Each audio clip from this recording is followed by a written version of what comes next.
ನಮಸ್ಕಾರ ಸ್ನೇಹಿತರೆ, ನಮ್ಮ ನಂಬಿಕೆಗೆ ಸ್ವಾಗತ ಸುಸ್ವಾಗತ.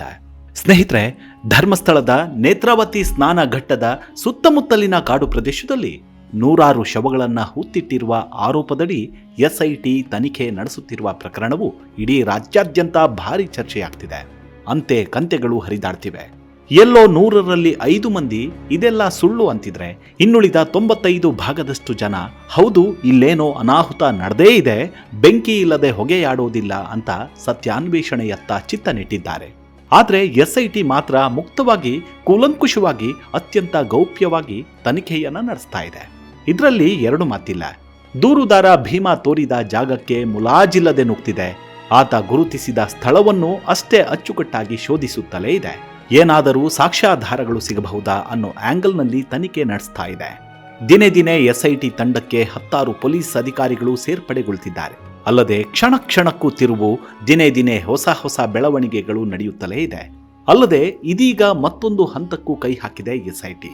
ಅದೇನೆಂದ್ರೆ, ಈ ಪ್ರಕರಣದ ತೀವ್ರತೆಯನ್ನರಿತಿರುವ ಎಸ್ಐಟಿ ಅಧಿಕಾರಿಗಳು ಸಾರ್ವಜನಿಕರ ಸಾಧಕ ಬಾಧಕಗಳಿಗೆ ದೂರು ಪ್ರತಿದೂರುಗಳಿಗೆ ಸಹಾಯವಾಗಲೆಂದೇ ಸಹಾಯವಾಣಿಯನ್ನ ತೆರೆದಿದೆ.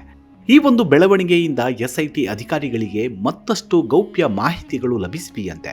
ಅಲ್ಲದೆ ಸಾರ್ವಜನಿಕರ ದೂರುಗಳನ್ನು ಗೌಪ್ಯವಾಗಿ ದಾಖಲಿಸಿಕೊಳ್ತಿದೆ. ಅಷ್ಟಕ್ಕೂ ಒಂದೇ ದಿನದಲ್ಲಿ 100 ಕರೆಗಳೇ ಬಂದಿವೆ ಎಂಬುದು ವಿಶೇಷ ತನಿಖಾ ತಂಡದ ಮಾಹಿತಿ.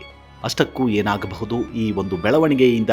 ಮುಚ್ಚಿಟ್ಟ ಬಚ್ಚಿಟ್ಟ ಸಾಕ್ಷ್ಯಾಧಾರಗಳೆಲ್ಲ ಫೋನಿನಲ್ಲೇ ಸಾಕ್ಷಿ ನುಡಿಯುತ್ತವಾ? ಏನಾಗಬಹುದು ಮುಂದಿನ ತನಿಖೆ ಅನ್ನೋದನ್ನ ಇಂದಿನ ಸಂಚಿಕೆಯಲ್ಲಿ ವಿವರಿಸ್ತೇನೆ. ಅದಕ್ಕೂ ಮುನ್ನ ನಮ್ಮ ನಂಬಿಕೆಗೆ ನಿಮ್ಮ ಬೆಂಬಲವಿರಲಿ. ಸ್ನೇಹಿತರೆ, ಎಸ್ಐಟಿ ಈ ಕೇಸ್ಗೆ ಸಂಬಂಧಿಸಿದಂತೆ ಜನರಿಂದ ಮಾಹಿತಿಯನ್ನ ಸಂಗ್ರಹಿಸಲು ಸಹಾಯವಾಣಿಯನ್ನ ತೆರೆದಿದೆ. ಆ ಹೆಲ್ಪ್ ಲೈನ್ ನಂಬರ್ 082420053001. ದಿನಕ್ಕೆ 100 ಕರೆ ಬರ್ತಿವೆಯಂತೆ. ಆದರೆ ಇದ್ಯಾವುದು ಕೇಸ್ಗೆ ಸಂಬಂಧಪಟ್ಟ ಬಗ್ಗೆ ದೂರು ನೀಡಲು ಅಲ್ಲ. ಧರ್ಮಸ್ಥಳದ ಹತ್ಯಾಕಾಂಡ ಎನ್ನುವ ಆರೋಪವನ್ನ ಭೇದಿಸಲು ಎಸ್ಐಟಿ ತನಿಖೆಯನ್ನ ಚುರುಕುಗೊಳಿಸಿದೆ. ಜನರಿಗಾಗಿ ಸಹಾಯವಾಣಿ ತೆರೆದು ದೂರು ಅಥವಾ ಕೇಸ್ಗೆ ಸಂಬಂಧಿಸಿದ ವಿಷಯದ ಬಗ್ಗೆ ಸಂಪರ್ಕಿಸಲು ಸಹಾಯವಾಣಿ ತೆರೆದು ಕೇಸ್ಗೆ ಸಹಕರಿಸುವಂತೆ ಮನವಿ ಮಾಡಿದೆ. ಆದರೆ ಆಶ್ಚರ್ಯಕರವಾಗಿ ಈವರೆಗೂ ಸಹಾಯವಾಣಿಗೆ ಪ್ರಕರಣಕ್ಕೆ ಸಂಬಂಧಿಸಿದಂತಹ ಯಾವುದೇ ದೂರು ಕರೆಗಳು ಬಂದಿಲ್ಲವಂತೆ. ಕೆಲವು ಕರೆಗಳು ಬಂದಿದ್ದರೂ ಅವು ಕೇವಲ ಘಟನೆಯ ಕುತೂಹಲದಿಂದ ಏನಾದರೂ ಸಿಕ್ಕಿತೆ ಎಂದು ವಿಚಾರಿಸಲಾಗ್ತಿದೆ ಎಂದು ಹೇಳ್ತಾ ಇದ್ದಾರೆ. ಈ ಬೆಳವಣಿಗೆ ತನಿಖೆಯ ಮೇಲಿನ ಕುತೂಹಲ ಮತ್ತು ಗೊಂದಲವನ್ನ ಮತ್ತಷ್ಟು ಹೆಚ್ಚಿಸಿದೆ. ಆದರೆ ಆ ಕರೆಗಳಲ್ಲಿ ಒಂದು ದೂರು ಕರೆಗಳು ಬಂದಿಲ್ವಾ ಅನ್ನೋದನ್ನ ಎಸ್ಐಟಿ ತಂಡ ಗೌಪ್ಯವಾಗಿ ಇಟ್ಟುಕೊಂಡಿದೆ.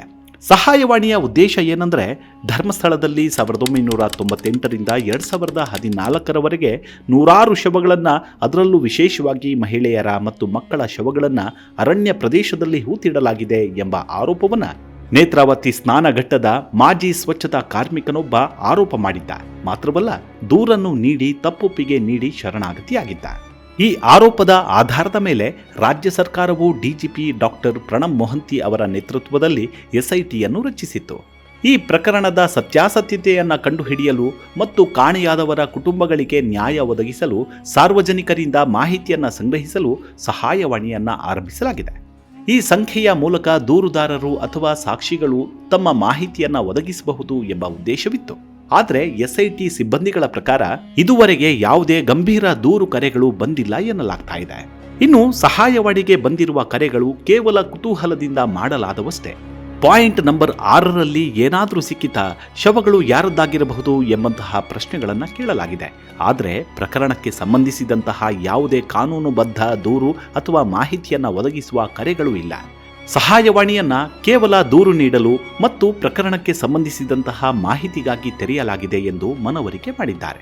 ಈ ಸ್ಥಿತಿಯು ತನಿಖೆಗೆ ಸಾರ್ವಜನಿಕರಿಂದ ಸೀಮಿತ ಸಹಕಾರ ಸಿಗುತ್ತಿರುವುದನ್ನು ಸೂಚಿಸುತ್ತೆ. ಆದರೆ ಕೆಲವೊಂದು ದೂರಿನ ಕರೆಗಳನ್ನು ಎಲ್ಲಿಯೂ ಡಿಸ್ಕ್ಲೋಸ್ ಮಾಡುವ ಹಾಗಿಲ್ಲ.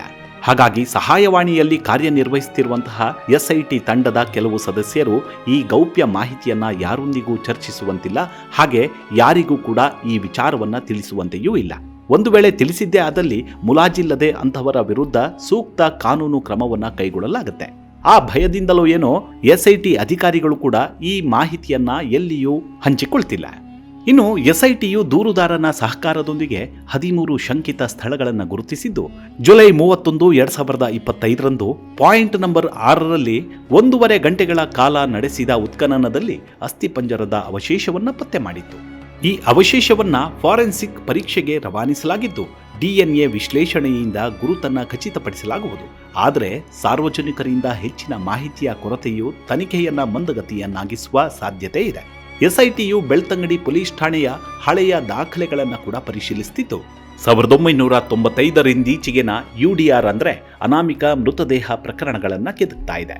ಈ ಪ್ರಕರಣದ ಗಂಭೀರತೆಯನ್ನ ಮನದಲ್ಲಿಟ್ಟುಕೊಂಡು ಎಸ್ಐಟಿ ಸಾರ್ವಜನಿಕರಿಂದ ಸಹಕಾರವನ್ನು ಕೋರಿದ್ದು 2003ರಲ್ಲಿ ಕಾಣೆಯಾದ ವೈದ್ಯಕೀಯ ವಿದ್ಯಾರ್ಥಿನಿ ಅನನ್ಯ ಭಟ್ ಅವರ ತಾಯಿ ಸುಜಾತ ಭಟ್ ಸೇರಿದಂತೆ ಹಲವು ಕುಟುಂಬಗಳು ತಮ್ಮ ಕುಟುಂಬದ ಕಾಣೆಯಾದವರಿಗೆ ನ್ಯಾಯಕ್ಕಾಗಿ ಕಾಯುತ್ತಿದ್ದಾರೆ.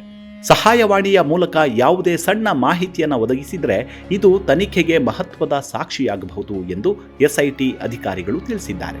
ದೂರುದಾರನ ಆರೋಪಗಳ ಸತ್ಯಾಸತ್ಯತೆಯನ್ನ ಖಚಿತಪಡಿಸಲು ಮತ್ತು ತಪ್ಪಿತಸ್ಥರನ್ನು ಕಾನೂನಿನ ಮುಂದೆ ತರಲು ಸಾರ್ವಜನಿಕರ ಸಹಕಾರ ಅಗತ್ಯವಾಗಿದೆ ಎಂದು ಎಸ್ಐಟಿ ಅಧಿಕಾರಿಗಳ ಅಭಿಪ್ರಾಯ. ನಿಜಕ್ಕೂ ಯಾರಿಗಾದರೂ ಈ ಪ್ರಕರಣದ ಬಗ್ಗೆ ನಿಮಗೆ ತಿಳಿದಿರುವ ಮಾಹಿತಿಯನ್ನು ಅಥವಾ ನಿಮ್ಮೊಂದಿಗಿನ ಯಾವುದೇ ರೀತಿಯಾದ ಸಾಕ್ಷ್ಯಗಳಿದ್ದರೆ ಆ ಸಾಕ್ಷ್ಯವನ್ನ ಎಸ್ಐಟಿ ಅಧಿಕಾರಿಗಳಿಗೆ ನೀಡಿದ್ದಲ್ಲಿ ಈ ಪ್ರಕರಣಕ್ಕೆ ನಿಜಕ್ಕೂ ನ್ಯಾಯ ಸಿಗುತ್ತೆ. ಮಾತ್ರವಲ್ಲ, ನ್ಯಾಯದ ಪರ ನಿಂತ ಅದೆಷ್ಟೋ ಮಂದಿಯ ಹೋರಾಟಕ್ಕೂ ಆತ್ಮ ತೃಪ್ತಿ ಲಭಿಸಿದಂತಾಗತ್ತೆ. ಈಗಾಗಲೇ ದೂರುದಾರ ತಿಳಿಸಿದ 13 ಸ್ಥಳಗಳ ಪೈಕಿ ಗುರುವಾರ 6ನೇ ಪಾಯಿಂಟ್ನಲ್ಲಿ ಅಸ್ಥಿಪಂಜರದ ಕುರುಹುಗಳು ಪತ್ತೆಯಾಗಿದ್ದಾವೆ. 13 ಮೂಳೆಗಳು ಪತ್ತೆಯಾಗಿದ್ದು ಅವುಗಳನ್ನು FSL ತನಿಖೆಗೆ ಕಳಿಸಲಾಗಿದೆ. ಇಂದು ಮತ್ತೆ ಅಸ್ಥಿಪಂಜರದ ಹುಡುಕಾಟ ಮುಂದುವರೆದಿದೆ.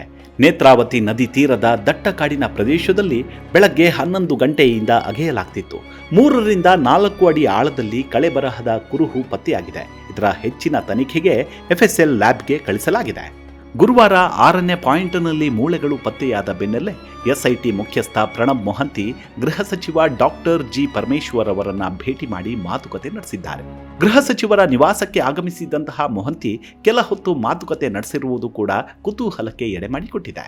ಅಲ್ಲದೆ ಧರ್ಮಸ್ಥಳದ ಬಳಿ ಶವಗಳನ್ನ ಹೂತಿಟ್ಟ ಆರೋಪದ ಕುರಿತು ಗ್ರಾಮ ಪಂಚಾಯಿತಿಯ ಮಾಜಿ ಅಧ್ಯಕ್ಷರಾಗಿದ್ದಂತಹ ಕೇಶವ್ ಗೌಡ ಎಂಬುವರು ಈ ಬಗ್ಗೆ ತುಟಿ ಬಿಚ್ಚಿದ್ದಾರೆ. ಷಡ್ಯಂತ್ರದ ಹಿಂದೆ ಯಾರಿದ್ದಾರೆ ಎಂಬುದು ನಮಗೆ ಗೊತ್ತಿದೆ. ದೂರುದಾರ ಕುಖ್ಯಾತಿ ಹೊಂದಿರುವ ವ್ಯಕ್ತಿ, ಹಾಗಾಗಿ ಮೃತದೇಹಗಳು ಸಿಕ್ಕರೂ ಅಚ್ಚರಿಯಿಲ್ಲ ಎಂದಿದ್ದಾರೆ. ಮಂಪರು ಪರೀಕ್ಷೆಗೆ ಒಳಪಡಿಸಿ ಎಲ್ಲರ ಮೇಲೆ ಸಮಗ್ರ ತನಿಖೆ ನಡೆಯಲಿ. ಈ ದೂರುದಾರ ಬಣ್ಣ ಬಣ್ಣದ ಕಾಗೆಗಳನ್ನು ಹಾರಿಸುತ್ತಿದ್ದಾನೆ ಎಂದು ಭೀಮನ ವಿರುದ್ಧ ವ್ಯಂಗ್ಯವಾಡಿದ್ದಾರೆ. ಈ ಹೇಳಿಕೆಯನ್ನು ಗಮನದಲ್ಲಿಟ್ಟುಕೊಂಡು ಒಂದೊಂದೇ ಹಂತಕ್ಕೆ ಈ ಪ್ರಕರಣದ ಜಾಡು ಹಿಡಿಯುತ್ತಿದ್ದಾರೆ ಎಸ್ಐಟಿ ತಂಡ. ಕಾದು ನೋಡೋಣ ಏನಾಗುತ್ತೋ ಅಂತ. ಮುಂದಿನ ಸಂಚಿಕೆಯಲ್ಲಿ ಸಿಗೋಣ. ಅಲ್ಲಿವರೆಗೂ ನಿಮ್ಮ ಆರೋಗ್ಯದ ಕಡೆ ಗಮನವಿರಲಿ. Take care. ನಮಸ್ಕಾರ.